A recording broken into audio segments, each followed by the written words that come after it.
You are listening to the Hammersley Brothers e-commerce podcast. Like what you hear and want to take the shortcut on your e-commerce growth? Join hundreds of brands that work with us and head over to joinhb.com. That's joinhb.com and see how we can help you further. Join our members and smash your targets and unlock the profits within your e-commerce site. Good morning, Ian. How are you? Well, good evening. It's late, but I'm fine. It's so nice that, I sacrifice my evenings for you. I like the way that you went to one of your alternative houses. You were like, which house should I go and record the podcast in? It's like, this one's closer. My private life has served no interest to anyone listening to this podcast, Mark. But thank you for reminding people that I've moved house four times. The skiing video, people like that. I'd like to see you skiing. Yeah. Somebody said, we went skiing and Mark's put, he said, do a video of you talking about the book as you are, on the skiing holidays. So I literally was on a green run. It wasn't anything, it was a green run, and I was snowboarding. And then somebody texted me today saying, were you like being towed on a safety platform, or were you actually, skiboarding? People refused to believe that I was actually snowboarding, holding my iPhone. Yeah, I've been accused of green screening it. That's the other one. There's another one accused you of they called you out and said it stinks of upper middle class filth. Was the other one. And you should have honestly, liked the comments are just like people just unleash. I mean, it's just like it's a guy skiing. He's going to skiing, and it's like, another one said, why are you telling this on a slope? And I was like, the reason he's telling you on a slope is because I was jealous he was going skiing, and I was like, if you're going skiing, you have to record videos for me. So at least you've got something. It means you can expense your holiday as a business expense. I'm not sure you could expense the whole holiday. Mark, I know we share the business 50-50, and that was a joke. I haven't done that. Whatever's legitimate. Ian. Legitimately could have expensed the ski holiday. Some of it, yeah. Well, if especially if it becomes the best ad. If it becomes the best ad, you go, well, I've got to go skiing more now, because when I go skiing, I sell a lot of books. Well, that'd be cool, wouldn't it? You do fun things, and the business pays for them because you're doing an ad. What is, That's why I think there's very popular deductible business, business sessions in Fiji and things like that. People go to them as business. I mean, you can go without your children, so you can have fun. And B, you can expense it as a business expense. Well, I think the next Hammersley Brothers event will be in Fiji if you want to join us. Well, the accountant said that if you for your AGM, which you do once a year, you can pretty much get away with whatever you want as a business expense. Vegas, here we come. Yeah. Yeah. Anyway. What are we doing today, Ian? Well. What's the topic? Well, we're going to talk. Well, you said, let's talk about business design. Obviously, I know what it is. Yeah. Yeah, you did. I mean, so you said, I would like to talk about business design. Well, normally what you say is, Ian, why don't you introduce the topic, which is kind of what you did say. Anyway, we're going to talk about business design. And I thought I would start with my opinion about what it means and why you want to talk about business design. And really, you're saying, rather than thinking about, the minutiae details of an e-commerce business, just taking a step back and saying, where does the phrase business design come from, and what kind of business would we run? What kind of business would we not want to run? And over the years, probably seeing people being very emotional at certain stages of their journey within the business, and potentially seeing where that's clouding their judgment.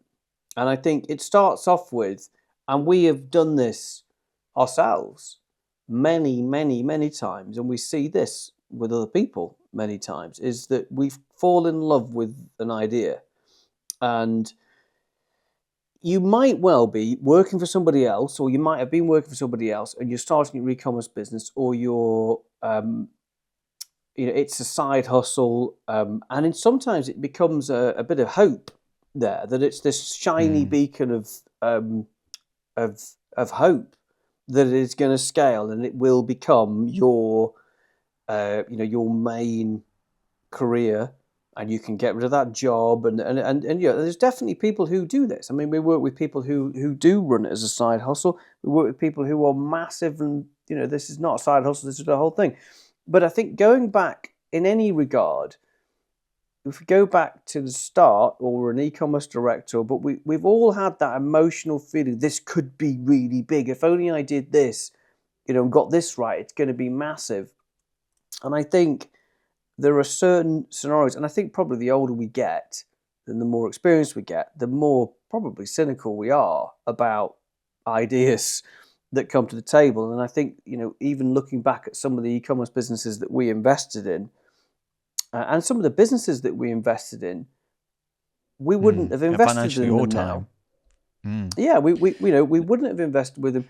And I think probably particularly me, because you are much more negative and pessimistic and risk averse, and I am much more excitable and happy to take the risks. I'm probably a lot more optimistic. I mean, if I didn't drag you with me on these journeys, you'd still, be sat. Thanks. I'd just be sitting stuck at my desk in my corporate work job, just kind of like, damn you. Yeah. If only I'd done this. So generally, I was going to talk about some of the examples of kind of some of the emotions and some of the core principles. But do you want to say anything before I? I just want to talk about why I thought it was an important topic, because if I look back at my career, I call it a career, my life with business, I think that when I was younger, I was so desperate to have a stepping stone out to the next thing from the corporate world that I often had like a side hustle that was like my thing outside, and like I kind of refused to look at whether that was actually going to be the vehicle that would take me there, because I didn't want to know, because I was so desperate for it to be the thing that I wanted to believe it. And so therefore I didn't really want to kind of pick up that stone and see what was underneath it. So a couple of businesses at the beginning I was actually putting a lot of work into, but they didn't have legs. But because I didn't have an alternative, I was scared to stop it, because then that meant I only had the corporate thing.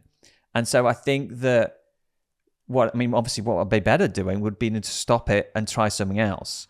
And I think that you get that sunk cost into those businesses that, it's like, well, is this going to be what I want? And then the other thing is, when you actually get a successful business, is you've never probably thought about whether or not you would actually want to own that business. What is that business you're building? And when it's successful, is that something you actually want? Because if you are a smart, guy or gal, if you put, what you work on, you will tend to achieve after a while. And if you have more confidence in yourself, then you realize that you're probably going to be successful. And therefore, what is it you actually want to create? Whereas a lot of the time when I was younger, I was just like, I just need to create something. I don't care what it is. Just give me something and I'll do it. And whereas actually looking back, we've done very well. But looking back, if I'd had the confidence to say, look, Mark, you're an intelligent guy. You're pretty much going to be able to do what you want if you continue with it. What do you want to create?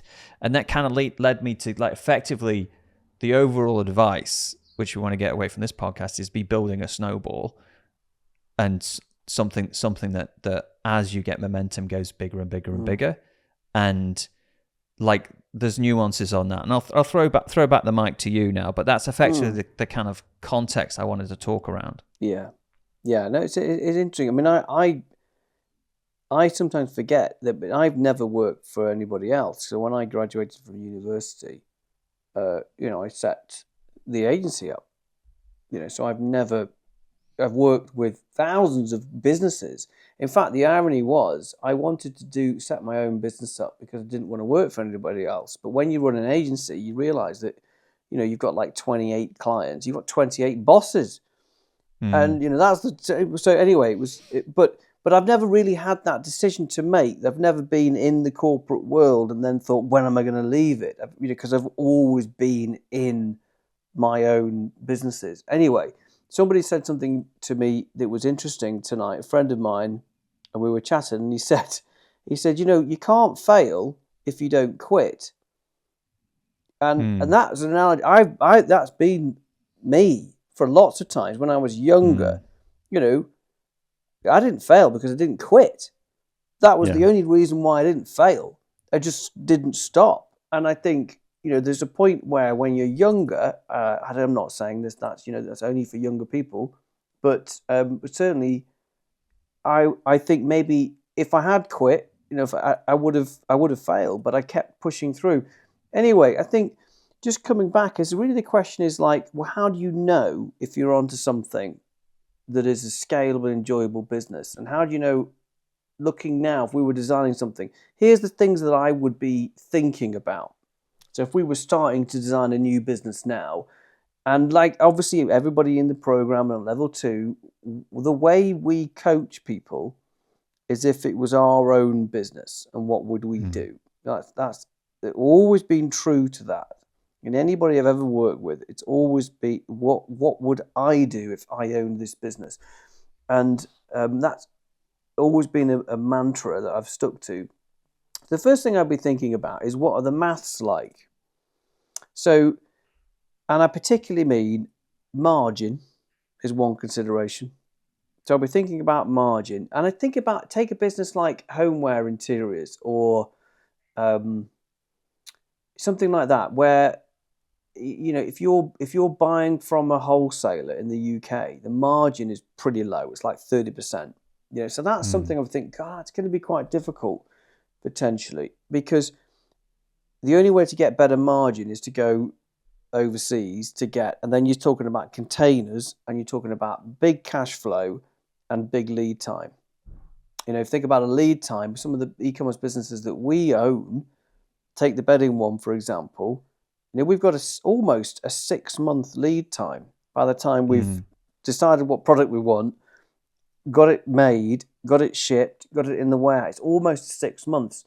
That is a lot of cash to tie up, and it should take that leap from using a UK stockist. But it's really the only way we can be competitive is the lead time. So I think margin, lead time, cash flow is one. And I think on the other side is the complexity of the business. So is it very reliant upon key members of staff? Is it heavy on customer service? And is it complicated? There's lots of SKUs. Like if it's clothing, you've obviously got different sizing. If it's shoes, you've got sizing and things like that. But I would say that one person's complexity or pain is another person's advantage. What I mean by that is it tends to be relative to an industry. So take, for example, we got one particular business that scaled really well last year. And I would say they tripled pretty much. And they're selling a slightly, it's something for like plumbing. And they need a bit of advice on the service and the customer service. They're reliant upon key people doing it. Now that's a pain. However, it's also harder for somebody to get into that market. Take the window guys in Australia. It's a moat around the business. It's a moat. It's hard for people to get in because it's a pain. There's not as much competition.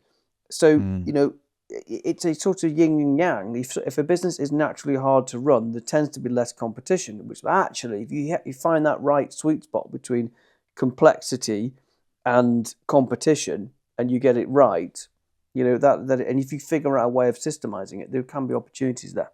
Anyway, well, also like the Windows site, he's the guy who's doing it. He knows this subject. He's doing it, so he understands it. He can train it. Can do it. It's not like he went into it like completely unknown and went, oh, there's loads of money over there, I'm going to go and do it. And I hate Windows and I hate anything to do with DIY, but I'm going to go and do that because there's money over there. Like it was in his Venn diagram of something that was lucrative and something he could do and they could understand. And I think that many times, like if you look at what I've done with my son, Ben, like we designed a business together, me and him designed a business together to support him whilst he was studying. So he needed a business that wasn't that hands-on, didn't have that much customer support, didn't even have any kind of capital inflow, no cash flow, didn't have to buy any stock.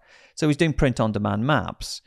And that was designed for him to be the exact business that would be right for him at the exact point of life of where he wants to be at that time. So that's kind of like what I'm talking about business design. Like we didn't say to Ben, okay, Ben, why don't you do the New Zealand version of Bedding Envy? Like he doesn't want to get into stock. He doesn't want to get into that role. He doesn't want to, it's just not right for his level of life of what he wanted to do. And so I think that I didn't, well, until I was 17, I didn't know what I was doing. But I mean, even when I started my first businesses, they weren't designed to suit what I wanted and where I wanted to be. And I think that, like a lot of the time, I probably knew the answers intuitively, but I didn't want to ask them. I didn't want to answer those questions because I might not like the answers. And I think that if you sit down with someone like us, and I have a conversation with you about something, like you're going to force me to answer those questions very quickly because you're not caught up in the idea. And you say, well, what about this? This is a stupid idea. It's like that. You're going to be building it for 5 years. Yeah. It often happens between the two of us, doesn't it? That, we'll say, I've just had a chat with this client and they've offered, share equity in it. And, and I'll go, oh my God, it's great. And then you'll go, well, hang on. What's the margin? What's the lifetime customer value? What's the cost of acquisition? What's the and then you'll literally suck the joy out of it, but quite rightly so, because sometimes I can't stop you from investing in terrible businesses, and I just have to let it go. Yeah, and I know. Yeah, but it's kind of like it is. But we can get emotional, can't we? We get emotionally caught up in the hope. And what we want to do is be able to build a business that we think has legs, but also you can run it in a way. I mean, we're working with a company in America at the moment, and he's doing a couple of million. He's got a really, quite high paid job, and he's running this business on the side with a team, and there's 5 people in the business, and he wants it to be he wants to design it and run it so that he can afford to put an MD in. So because he doesn't want to do it himself. So he doesn't want to take loads of profit out. He wants to take some profit. He wants it to all pay for itself, and he wants to be building an asset up that he can then sell. And he's designing it in that way, and we're helping him architect the business in that way.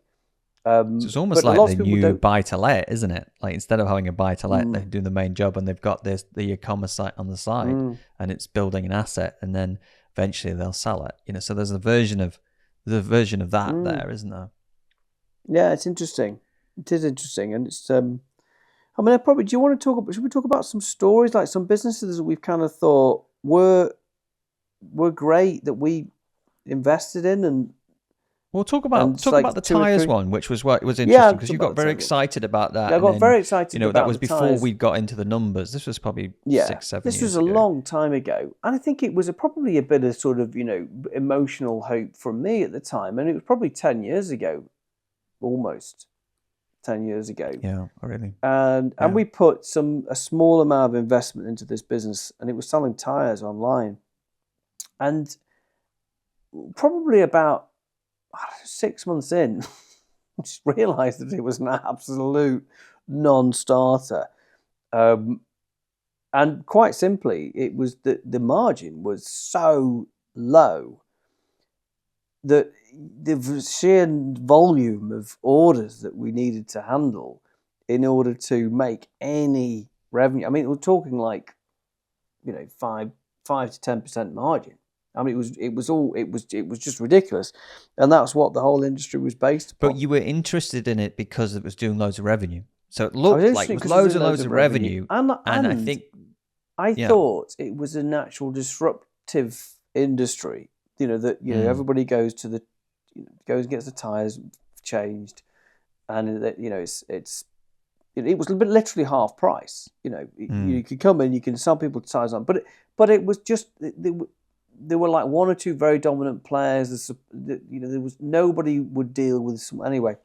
There were lots of reasons why, but mainly it was the margin was just absolutely tiny, and then of course, and then there's a massive step to go and source tires directly. You just couldn't do it. So that was a nightmare. It was almost like an affiliate business, really, wasn't it? Like, and when you're talking about 5%, 10% margin, it's like an affiliate commission. That's it's what you should have. I mean, that was the only, in my opinion, that was the smart thing to do. Would be to run an affiliate network pushing tires, because you have no responsibility for customers' returns. You don't want to take stock, margin at that flow. level and then do customer support. I mean, it's just not absolutely.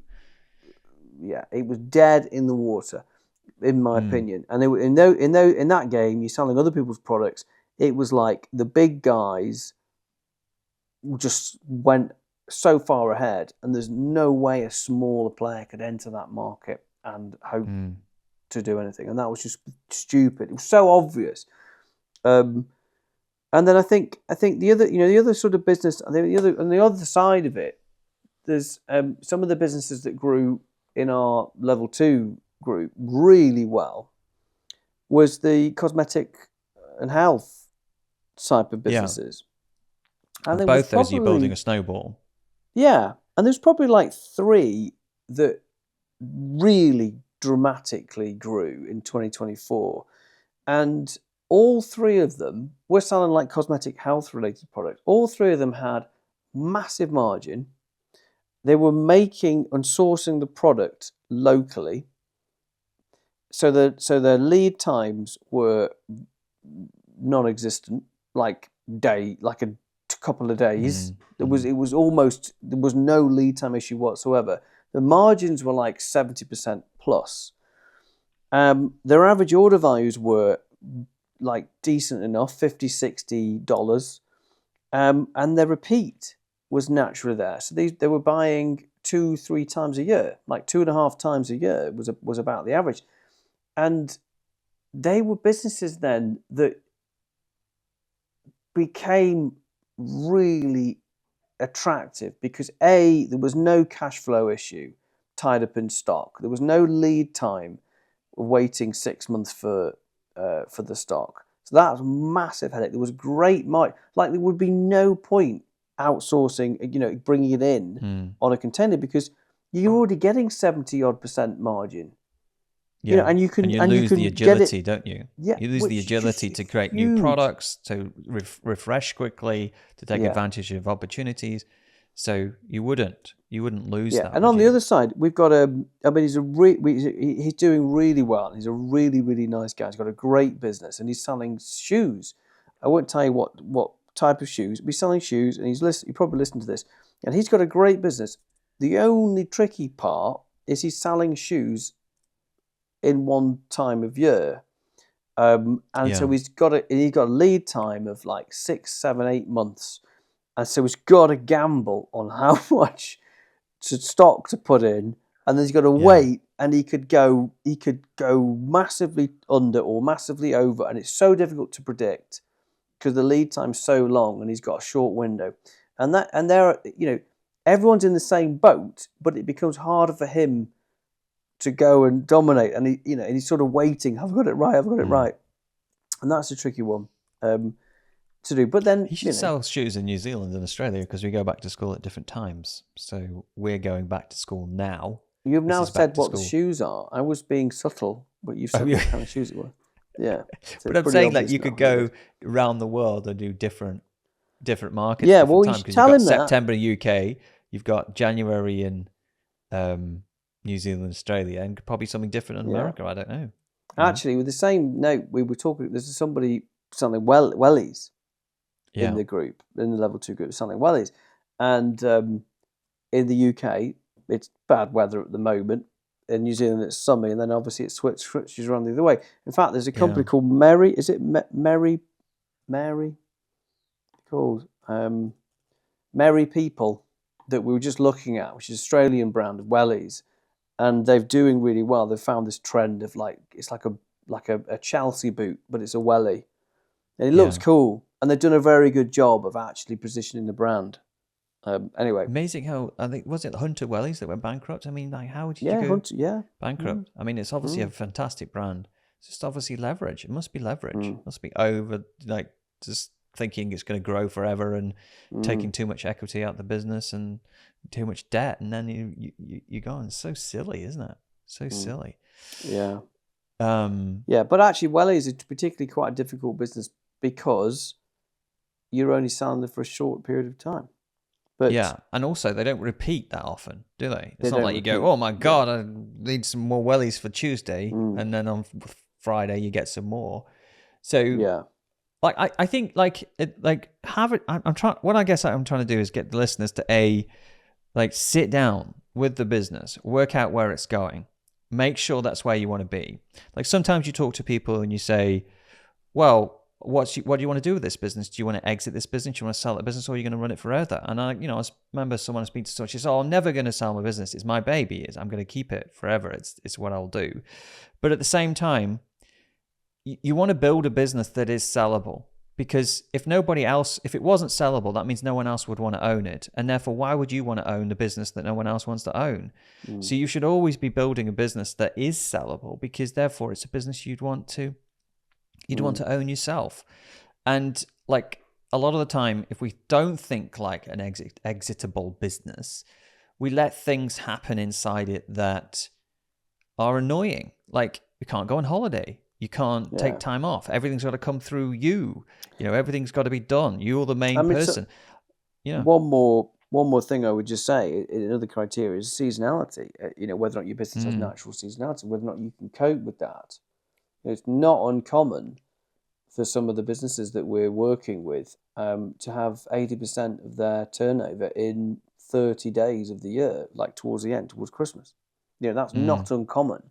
And so that's very difficult for cash flow and fixed costs and then absolutely insane pressure on the run up to Christmas.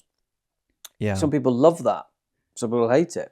A lot of stress because you get one bad Christmas once every 5 years, and it just takes out huge amounts of people because they all need that big boost, don't they, to kind of grow. And I think that, if I was designing a business that I really wanted to own now, it would be something that's, like I said, like building a snowball, that the more I sell, the more I'm going to get in the future. The more I'm selling, I'm going to get in the future. And there's a couple of those. There's a guy that sells something for kitchens, which I won't mention, but his customers, they come back every year, all the time. And you can map it out. It's just like predictable. And you go, well, if I put $100,000 into this month, then I'm going to get this much back in 6 months. And it's those kind of businesses that you want to be on top of, because then you get to a certain point and you just go, well, I don't have to advertise that much anymore because I'm just going to get all this recurring revenue coming in. I can kind of either keep this business myself and do what it is, or I could sell it as a growing concern. And someone was telling me the other day about, exiting businesses, and when you get EBIT over about 5 million, the multiples go up higher than lower than that. So it's similar for e-commerce as well, because at that point you get institutional investors become interested in it, and so there's definitely that kind of tipping point between an e-commerce businesses that maybe is doing $1 million a year to one that's doing 5-6 million a year. And you've just got to be aware of those things, because you kind of go, well, it would be quite nice to sell this at 6 times earnings, wouldn't it? If you're doing you're doing 5. And each industry has different multiples. I think financial multiple, and it does depend, and it's whether or not you can push through that, and if you can hold on that long. I mean, we're talking to a couple of people at the moment in the group, and we're advising them about exiting. And interestingly, we've gone, well, do you know what? We think we can get it to 20 without too much change. And that means that we're then going to be interested in another bigger player in our industry that isn't a VC or a venture capitalist investor. And it's also how you get there. Because this guy I was talking to, he's got a business similar to ours, similar to some of our e-commerce sites, and like his revenue is way higher. His team is much bigger, so his revenue for this site I'm thinking of is, gosh, maybe like 6 times what ours is, but his profit is only double ours in ours. And so he's thinking, oh, I'm going to get bigger and bigger and bigger to do this EBIT multiple that he wants to get to. And I'm sitting there thinking, well, do I need all that complexity to actually hit the goal of getting to that EBIT that you need to grow? Or is there an easy way? Because I think a lot of the time, sometimes you're very focused on, like you were with the Thai business, you're very focused on revenue, whereas actually the buyers care about EBIT. And obviously, as an owner, you should be caring about EBIT as well. The earnings are super important. And there is the vehicle to get to those earnings is sometimes you can answer the question, if it was simple, what would it be? And like when you think of something in your mind as a hard problem, you go, oh, that's pretty hard getting to 5 million EBIT. That's a really hard problem. I must have to have a hard solution for that hard problem. Whereas, and I didn't mention this to him because obviously he was on a roll and I don't want to interrupt him. But ultimately, I was sitting there thinking, I'm pretty sure I could get to that level with a much simpler system. And I'd much prefer to run that business designed that way to get to the same place you're going to get without all that complexity. And so that's kind of what I'm talking about by business design, is ultimately understand the fundamental thing you are trying to deliver to yourself and your life and the people around you, and then design the most simplistic way to get there. Yeah. Yeah. That's, I mean, I can't really top that. I think you're absolutely right. You're absolutely right. I would probably finish by saying one thing is the building businesses and working with businesses that are talking about business structure and the business design, I think is one of the most creative, rewarding things that I have ever done. It's incredibly addictive. It is a wonderful feeling, scaling a business and seeing that snowball. And the motivational factor, I think, comes in waves and surges as you see this snowball growing. It's amazingly, it's intoxicating, and it then spurs the growth. And I think, personally, that I am motivated by seeing a snowball starting to grow, and I find it quite hard if there's nothing. You're like, oh God, there's a slog there. Once I get a sniff of that snowball rolling, then I will go and lean into it. Whereas I won't necessarily lean too hard into a snowball that is just sat there and not moving.